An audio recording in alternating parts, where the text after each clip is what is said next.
pemerintah kan udah menetapkan 2040 seluruh PLTU harus berhenti. Ya kan? Seluruh PLTU itu harus berhenti. Nah, jadi pertanyaannya sederhana adalah ketika PLTU berhenti di 2040 yang gantiin apa? Oh, yang orang selalu lupa, wah nanti kita gantikan dengan energi terbarukan, apa bisa? Ada 4 kriteria Pak untuk menggantikan. Jadi kalau kita menggantikan sesuatu dengan sesuatu yang lain, yang penggantinya harus memiliki kriteria dan kemampuan yang sama dong. Nggak boleh lebih rendah, apalagi lebih mahal. Betul kan?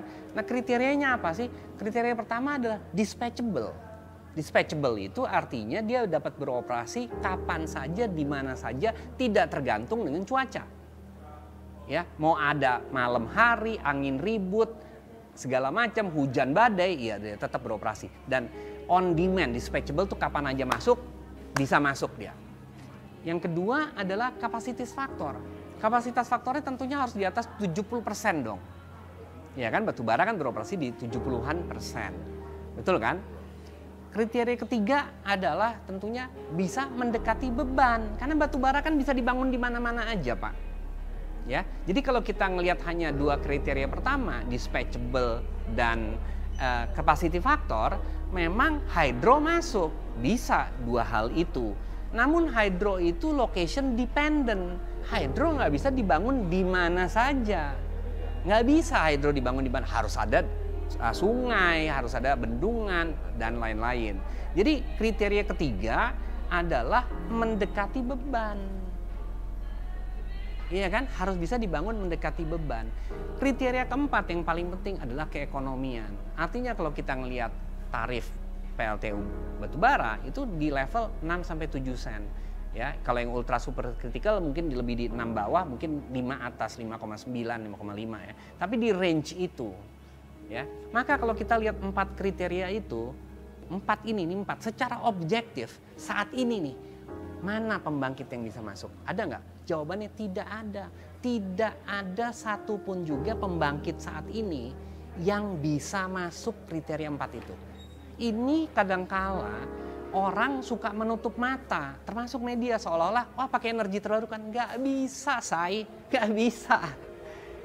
PLN tahu paham, tahu betul, tetapi banyak orang termasuk SDM mencoba menutup seolah-olah PLTU batubara itu bisa digantikan dengan energi. Nggak bisa, gitu loh. Jadi dan satu-satunya di atas kertas, masih di atas kertas adalah Thorcon, adalah kita Thorcon. Walaupun kita masih di atas kertas, tapi kan artinya apa? Walaupun di atas kertas, kita berani tanda tangan kan? Kita berani tanda tangan, duit kita sendiri. Ruginya di mana PLN? Enggak kan? Kalau nggak beroperasi ya lo nggak bayar listriknya, ya kan? Jadi itulah sebabnya kami berani mengatakan Thorcon adalah solusi praktis ya dari transisi energi. Memang kalau yang nggak praktis banyak, pakai backup, pakai baterai, pakai spinning reserve, pakai segala macam lah ya. Jadi kata kuncinya praktis, solusi praktis yang bisa menggantikan at par. Saya selalu mau pakai kata-kata at par. At par itu artinya setara, menggantikan at the same level, gitu ya. Nggak ada. Nah ini yang kadang kala. Jadi dengan target kita COD 2028-29, maka kita punya 10 tahun untuk bisa itu. Ya, kalau 2040 harus berhenti. Pertanyaan sederhana. Di Jawa ini kan BPP-nya itu di level 5 sen. Ya kan? Level 5 sen itu kenapa bisa rendah banget? Karena 2 kompleks, yaitu Paiton yang dibangun tahun 80-an awal dan Suralaya. Dua-duanya batu bara kan? Ini 4.000, ini 4.000. Suralaya di Banten, Paiton di Jawa Timur. Ya kan, ketemu di Jakarta, makanya BPP Jawa itu rendah banget di sekitar 6 sen karena mereka berdua ini 4.000. Lah kalau mereka tutup, siapa yang bisa ganti 4.000 megawatt? 8.000 megawatt di Jawa hilang. Itu ganti, itu nggak ada yang mau nanya, nggak ada yang mau membahas, nggak ada pakar energi, nggak ada orang media. Gantiin 8.000 megawatt, itu yang gede-gede ya, belum yang kecil-kecil lah ya. Tapi kita bicara yang gede aja nih, ya. Kompleks Paiton 4.000 dan kompleks Suralaya. Nah gantinya tuh gimana? kan pertanyaan sederhana. Memang banyak mau bangun bendungan ya nggak bisa lah, udah nggak ada tanah lagi. Mau pakai geothermal ya nggak bisa, nggak ada geothermalnya. 8.000 megawatt di mana ada geothermal? Mau pakai apa? Mau pakai panel surya kita tutup seluruh Pulau Jawa? Ini kan kadang-kadang adalah hal pertanyaan sederhana yang nggak pernah berani dipertanyakan. Rada-rada absurd juga, yaitu yang namanya CCSU, Carbon Capture Storage Utilization. Jadi seolah-olah gini, adalah kalau kita lihat nih RUPTL yang baru, itu banyak sekali CCS tuh, CCS.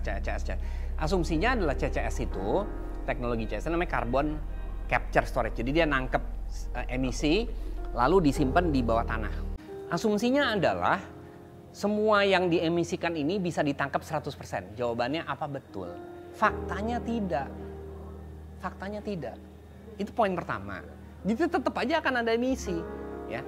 Pertanyaan kedua, ya kan? Jadi nggak bisa ditangkap 100%, ya. Pertanyaan kedua adalah biayanya gimana?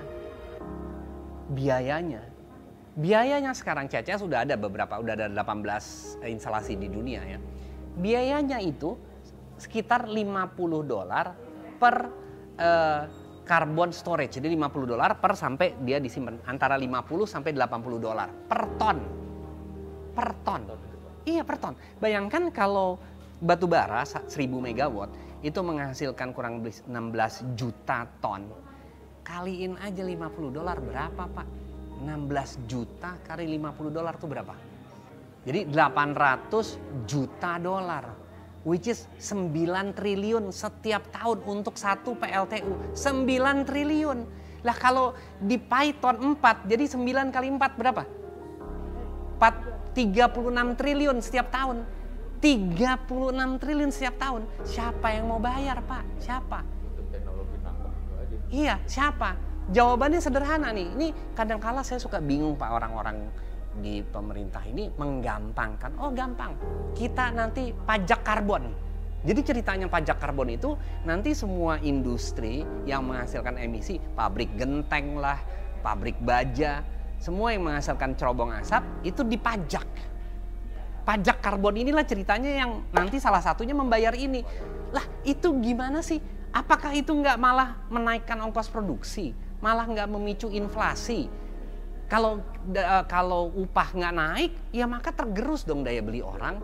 Itu kan ngawur. Menurut saya pajak karbon itu, menurut saya nih, adalah absurd untuk negara miskin. Kita negara miskin kan, mungkin kita GDP kita cuma $4.000. Kita tuh nggak negara miskin kan, Pak. Negara yang ya walaupun kelihatan kalau kita kerja di Jakarta ini kelihatannya heboh lah ya. Tapi kalau di daerah kita negara miskin, Pak. Kita negara UMR. Rata-rata penghasilan itu 50 juta kan setahun. Which is 50 juta kita bagi aja 12 bulan kan UMR, Pak. Kita nih negara UMR. Terus kita mau dipajekin lagi emisi-emisi itu, karbon. Pajak karbon itu, Pak, menurut saya hanya cocok untuk negara-negara maju dan negara-negara memang yang mengotori. Cina, Amerika, itu kan dua negara yang sebenarnya emisinya terbesar. Bukan kayak kita. Kan bodoh dong menurut saya.